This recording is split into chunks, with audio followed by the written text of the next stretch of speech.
finally, this morning, the chief of police of the Seattle Police Department says she's going to clear out that zone of Bolshevik revolutionary sanctuary that's resulted in the deaths of several people.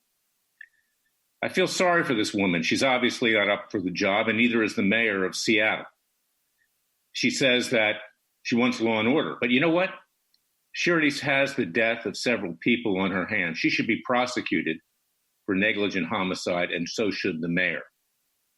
And I have to commend, because I don't ordinarily compliment Fox News, but I have to commend the monologues of Tucker Carlson and also Laura Ingraham, who have been pushing for the president to do his job. Well, you know what? He got a little respite today with regard to Seattle, but frankly, it was too little, too late. He still needs to do his job.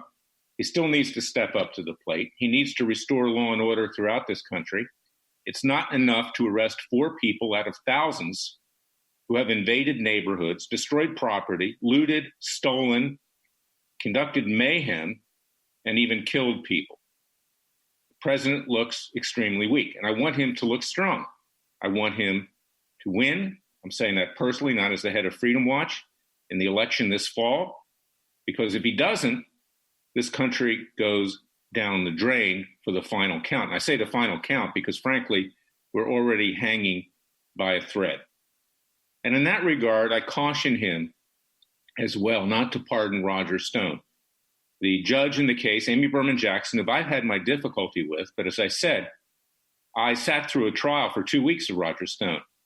You know, Hannity doesn't say, and neither does Rush Limbaugh, and neither does anybody else, because perhaps they don't know, perhaps they don't read, perhaps they don't want to know, although I send them my publications and my podcasts and everything else. Even though I'm not terribly friendly with Hannity, I send it to him.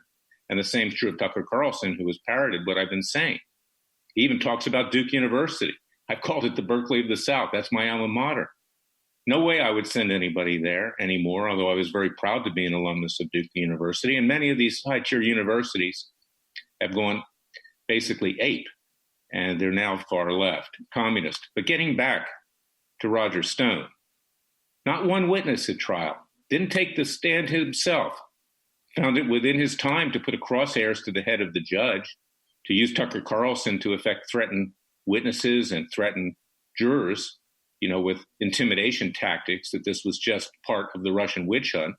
It is not okay to lie under oath. It is not okay to threaten witnesses, including my client, Jerome Corsi, who took what Roger was saying in terms of the defamation and everything else as a threat. We have 5 or 6 lawsuits in that regard that are pending. It's not okay to obstruct justice. And it's not okay to let James Comey go or anybody else go to commit crimes on the other side. But that's the problem of this attorney general, this fat blowhard that does nothing, absolutely nothing, part of the establishment. And that's why you need Freedom Watch. But it's also a caution to the president, because he looks extremely weak when it comes to law and order. He's been accused of playing politics with the Justice Department. Clearly, the Justice Department plays politics on both sides. That's why I left in 1981. I couldn't take the politics anymore. People being prosecuted who were on the wrong side of the fence, people getting a free pass who were on the right side of the fence. So ultimately, I started Judicial Watch and now Freedom Watch, because Freedom Watch does what Judicial Watch used to do, hard-hitting cases.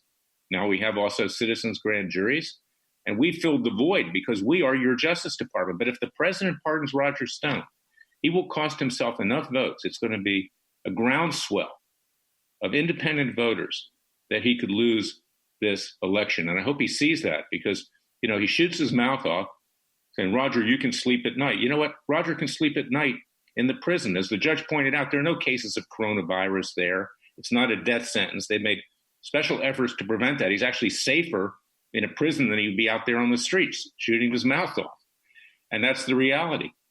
So there's no reason to use that falsehood by Roger Stone to let him off the hook. He's not going to do probably more than a year. But it's a good lesson for anybody that lies under oath, that threatens witnesses and obstructs justice. And it's a good lesson for him, who has for many years been unhinged in the way he reacts. Now, this is something which I know from personal experience. He was my campaign manager for a few weeks. We went our own way. Tell yourself this: Does anyone who represents Al Sharpton, and he did, that's what he was doing. He was two-timing me, despite the fact that he was supposed to be exclusive to my campaign and not do any dirty tricks.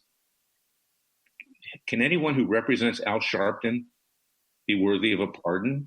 Are you kidding me? Someone who has started a race war here? Is this somebody that has any ethics or morality?